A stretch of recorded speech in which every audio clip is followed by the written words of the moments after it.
자, 영업비, 외고 갈 수 있을까요?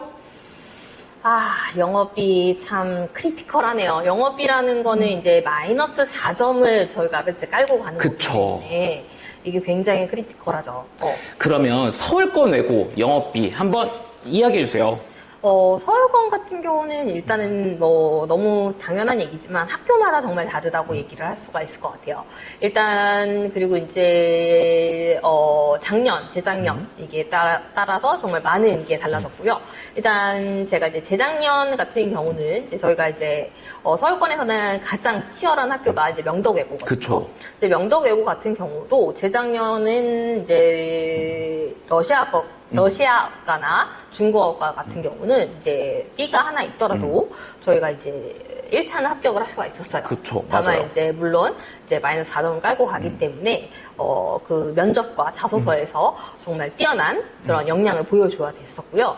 그만큼 이제 그랬다면 올해 같은 경우는 이제 5등급제로 이제 바뀌는 그런 이제 이슈도 있었고 또 이제 좀 문과를 좀 많이 희망하는 그런 학생들이 좀 많았어서 저 명덕외고도 올해는 되게 경쟁률이 올랐었고 또 뭐 한영외고도 경쟁률이 많이 올랐었기 때문에 실질적으로 이제 이화외고나 서울외고를 제외한 또 이화와 서울외고 안에서도 또 이제 특정과들 제외한 다른 학교들은 저는 이제 영어비는 좀 99.9% 좀 힘들지 않을까 생각합니다.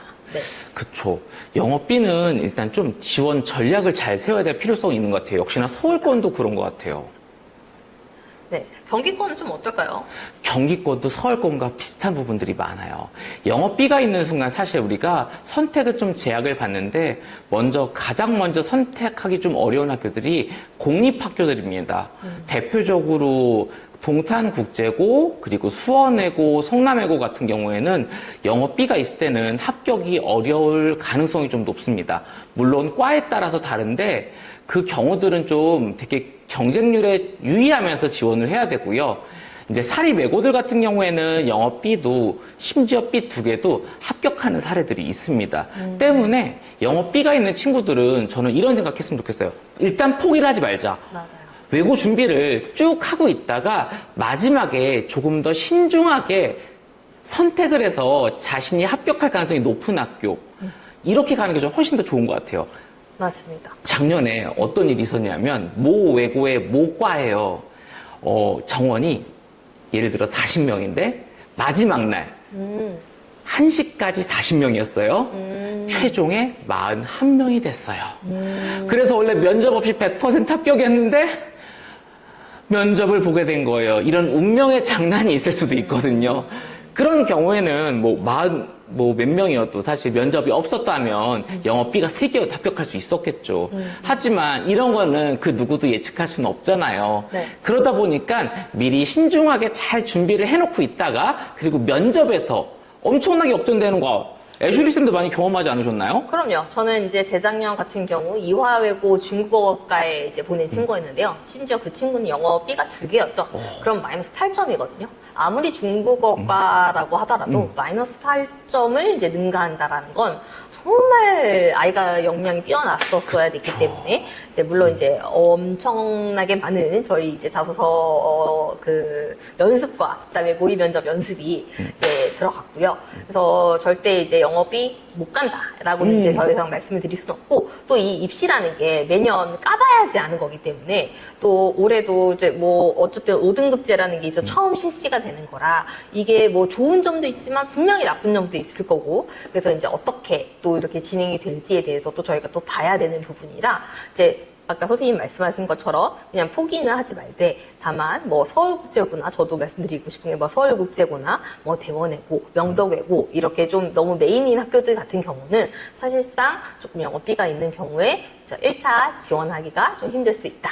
하지만 뭐 나머지 같은 학교들은 충분히 가능성이 있고 또 그런 학교들 대원이나 명덕 같은 학교들 역시 또 저희가 지원하는 경쟁률에 따라서 또 가능해질 수도 있으니 미리 포기하지는 말아라 라고 말씀드리고 싶습니다. 네, 저 아이들한테 이런 말 되게 많이 하거든요.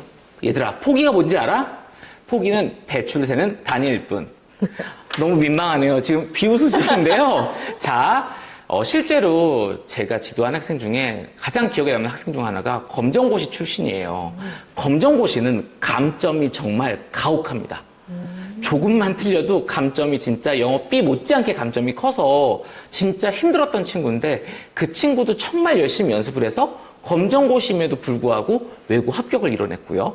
실제로 이건 비밀인데 영어 B 3개도 붙인 적도 있습니다. 영어 B 2개, B 3개도 무조건 된다는 건 아니에요. 물론 그 친구가 정말 최선 다해 노력을 했기 때문에 노력을 한다면 일어날 수 있는데 우리가 도전을 하지 않았다면 그런 일은 일어날 수 없습니다. 좀 뼈 때리는 말이긴 한데 이거 지금 좀 다른 얘기긴 한데요. 저는 근데 그 얘기는 하고 싶어요. 여러분 외고를 가는데 영어 B가 웬 말입니까? 좀 공부를 좀 하고 국영사라도 우리 올해 일을 받고 좀 그런 부담감에서 우리 1차 부담감은 좀 없이 좀 지원을 하는 게 좋지 않겠어요? 이제 곧 있으면 우리 기말고사잖아요. 그래서 이걸 보시면서 나 영어 B 맞으면 어쩌지? 걱정하지 마시고 오히려 그 시간에 영어 지문 하나를 더 보시고 영어 공부를 하나 더 보셔서 영어 A를 마저 오시는 게 더 좋지 않을까 생각합니다. 저도 100% 공감하고요. 혹시나 영어 지금 B가 하나 있더라도 절대 포기하지 말고 중3은 무조건 A예요. 제가 그래서 제가 지도하는 아이들한테 이렇게 표현합니다. 너희는 이제부터 어떤 사람인지 알아? 영국 사람. 왜 영국 사람? 영어, 국어, 사회 모두 다 A 맞을 사람. 그래서 영국 사람이에요. 여러분 혹시 B가 있으면 이제부터 뭐다? 영국 사람입니다.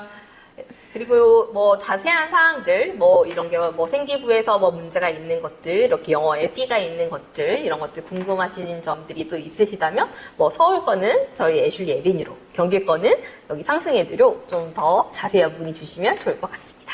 네, 그렇게 해서 우리 학생들 영상을 보고 계신 어머님들, 우리 학생들에게 좋은 일 있으면 좋겠습니다. 오늘의 정보는 여기까지 감사합니다. 다음에 또 만나요.